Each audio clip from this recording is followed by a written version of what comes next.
అంబేద్కర్ విగ్రహం దగ్గర మనము ఇప్పుడు అందరం కూడినాం. ఇందులో ఉన్నటువంటి మన ఎస్టీ లంబాడ సోదరులు, ఉద్యోగస్తులు, రిటైర్ ఉద్యోగస్తులు, వ్యాపారవేత్తలు, ఇంకా వేరే వాళ్ళ అందరికీ స్వాగతం పలుకుతూ, ముఖ్యంగా కాంగ్రెస్ నాయకులకు వాళ్ళందరికీ, ఎలక్ట్రానిక్ మీడియా, ప్రింట్ మీడియా అందరికీ స్వాగతం పలుకుతూ, ఈ నెల 15వ తారీఖు అంటే ఇంకా 6 రోజులకు బేస్తవారం రోజు నాడు మళ్ళా మన హుస్నాబాద్లో సంత్ సేవలాల్ మహారాజు యొక్క 285వ పుట్టినరోజు ఉత్సవాలు ఉంటాయి. ఆ పుట్టినరోజు ఉత్సవాలు హుస్నాబాద్ వ్యవసాయ మార్కెట్ నుంచి ప్రారంభమై మన బంజారా భవన్ దగ్గర దాకా ఒక ర్యాలీగా పోయే అవకాశం ఉంటుంది. బంజారా భవన్ అనేది కొంతవరకు అయింది. నిన్నటి నుంచి మన ఎమ్మెల్యే, మన మంత్రివర్యులు అయినటువంటి పొన్నం ప్రభాకర్ అన్న గారు దాన్ని ఈ 6 రోజులల్లో అది అక్కడ ఉత్సవాలు చేసుకునేటట్టు చేయాలని ప్రభుత్వం ద్వారా ప్రయత్నాలు చేస్తూ ఉన్నాడు.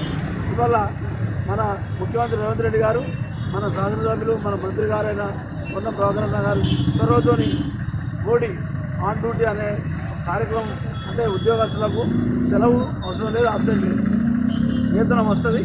అందరూ కూడా మీరు ఉత్సాహంగా ఈ ఉత్సవాలలో పాల్గొనాలి.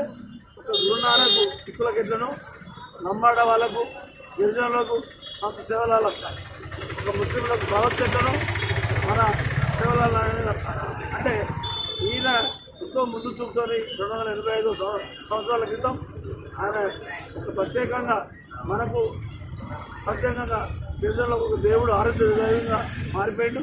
కాబట్టి వారి స్మృతులు ఇంకా భవిష్యత్తులో చాలా ఉండాలి. మరి ఇవన్నింటినీ ఇట్లా చేయొచ్చు అని మన భారత రాజ్యాంగం డాక్టర్ బాబాసాహెబ్ అంబేద్కర్ గారు ఏర్పాటు చేశారు. అదో ముఖ్యమైన అంశం. ప్రత్యేకంగా ఇవాళ మన ప్రాంతీయుడు పివి నరసింహారావు గారికి భారతరత్న అవార్డు కూడా కేంద్ర ప్రభుత్వం ప్రకటించింది. అందుకు కూడా సంతోషం. ఇది కూడా ఒక ఎత్తుగడగా ప్రకటించాల్సిన అవసరం ఉంది. ఇది ఒక 20 ఏళ్ల క్రితమే చేయాల్సిన అవసరం ఉంది. ఇది ఎవరికి సొంతం కాదు, దేశానికి సంబంధించిన గౌరవం పివి నరసింహారావు గారికి ఇవ్వడం. మనం తెలుగు వాళ్ళగా మన పక్కనే 15-20 కిలోమీటర్ల దూరాన ఉన్న పివి నరసింహారావు, ఆయన 2వ కొడుకు హుస్నాబాద్ అమ్మాయిని, లక్షాంతర బిడ్డని ఇవ్వడం జరిగింది. మన ఇదొక శుభవార్తలాగా ఈ సందర్భంగా మనం చెప్పుకునే అవసరం ఉంది.